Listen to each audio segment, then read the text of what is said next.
All right, Nick, let's talk about the Pittsburgh Steelers and specifically head man Mike Tomlin, because after the season ends, he is probably one of the hardest working head coaches in sports. He is all around the country looking at some of the best prospects he can find. And this week, we find him at the Senior Bowl scouting one of his favorite things, the big men in the trenches.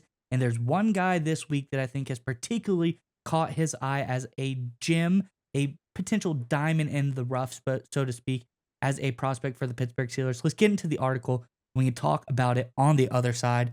This, of course, is from over on Steeler Nation. It says, as the offseason unfolds, Tomlin's primary focus has honed in on the Senior Bowl, with a keen emphasis on the defensive lineman drills at the event.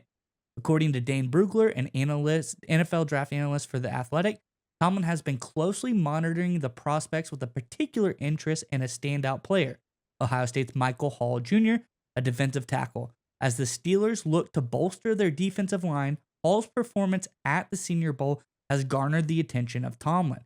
While Hall may be slightly undersized for an interior defensive lineman, has exceptional explosiveness that sets him apart.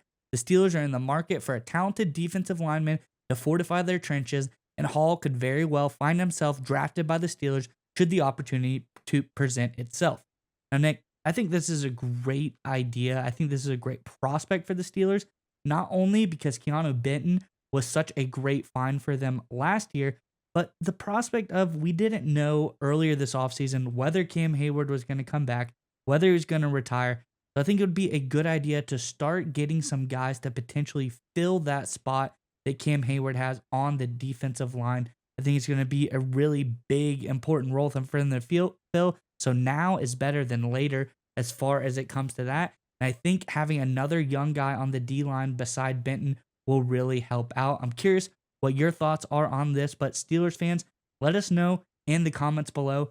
Hayward staying, so D line might not necessarily be number one priority for the team this year. So let us know in the comments below.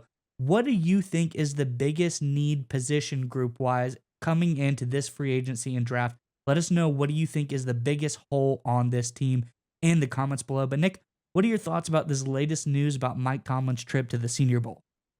Well, I think it's important to understand, and I'm going to head a lot of Steelers fans off at the pass here. I think the biggest need is quarterback. Do you know if Kenny Pickett's the guy? There's a lot of concerns there. Do you bring Mason Rudolph back? I think they probably should. Do you pursue another option? Do you maybe draft a guy and you're picking the first round? Do you try and reset this whole thing? There's a lot of things the Steelers have to figure out on offense and specifically involving the quarterback position. But the other side of that is you do have other issues long term with the Steelers roster. And the number one is with Cameron Hayward. If you look at his salary cap hit this year, it's going to be 22.4 million bucks. That's significant. If the Steelers were to cut him, I'm not saying they should. If they were to cut him, they'd free up 16 million bucks. As luck would have it, they are exactly $16 million over the salary cap right now. Now, obviously, they have a lot of options to get under the number, and Cameron Hayward could be a release of Cameron Hayward could be one of them. There could be a million other things they could do as well. But it's clear the long term, either Cameron Hayward retiring and they have to replace him that way, or they release him this offseason. It's a position of need, and it's a big one. It's not as big as quarterback, so it's not a position you say a first round pick on. It's not something you trade and spend a lot of money on, but you still have to address it. What better place to do that than between the second and the fourth round of the NFL draft? And that is exactly where Hall is rated right now. I love the fact that Tomlin is in the Senior Bowl deliberately scouting this position because it's a position of need for him, but they can't spend a lot of draft capital on it. And speaking of a guy who I think is a steal, the reason Hall right now is only slated at between a second and fourth round pick is because he's 6'2". If he's 6'5", like Hayward was coming out of Ohio State, he would be a first round grade. And I love, and I know you love these kind of prospects too, Miles, guys that are really good football players in college, but there's some measurable that holds them back from being ranked high. I think Hall looks like one of these guys on paper. He seems like a Pittsburgh Steeler. I think it would be a great fit for Pittsburgh, considering A, it's a position of need, and B, they'd probably get him later in the draft, which will allow them to have other capital to address other needs, maybe like quarterback. All in all, this looks like a really smart move by the Pittsburgh Steelers, and I think it's a good decision by Mike Tomlin for focusing on this group in the Senior Bowl.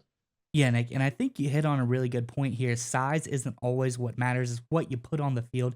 And let me hit you with a comp here, because there's a very similar guy in the same division as Pittsburgh who reminds me a lot of Hall. They talk about his explosiveness that sets him apart, his playmaking abilities. Look at Justin Madubuike for the Baltimore Ravens. Great. He's a Yeah. guy 6'3", about the same height, 300 pounds, probably a little undersized for an interior defensive lineman. Probably want to be that 330, 350 range for a bigger guy. But this is a guy who came on, I think, in the beginning of his career coming out of Texas A&M, intermittent in the starting positions and playtime really didn't start until about his second or third season at Baltimore. But now he's developed into an absolute star in his fourth season with the Baltimore Ravens, one of the best interior pass rushers in all of the NFL. I think he has like 14, 15 sacks this season alone. So I think a guy like Hall, bring him in, he can develop and become an absolute weapon for the Pittsburgh Steelers. And to be able to draft him just because people are knocking him on his size is something I think that we've said over and over again. You really can't draft a guy just based on his measurables. You got to see what he puts on the field. And what Hall has put on the field over the course of his career at Ohio State has been nothing less than impressive. And another thing we have to understand, I love the Ravens example. I know the Ravens and Steelers, of course, are bitter rivals, but Steelers fans, you got to commend the Ravens for the moves they've made, setting up their roster. That way they don't have to overpay for a lot of these defensive line front seven talent. The Ravens have done a great job of that. I think the Steelers have a chance to kind of copy that. We're starting to see that. Benton was not a high draft pick. Herbig was not a high draft pick. You have the chance here in Hall to get a guy, again, second, third, fourth round, somewhere around that range, who I think has a chance to be a really quality defensive lineman in the NFL, and you're not giving a lot of capital up for him. I think that's a smart strategy. It's one of the kind of sneaky reasons why the Ravens were so good this past season, and I think the Steelers are following that same path, and if they continue on this trajectory, they could find themselves competing with the Ravens atop the AFC North once again.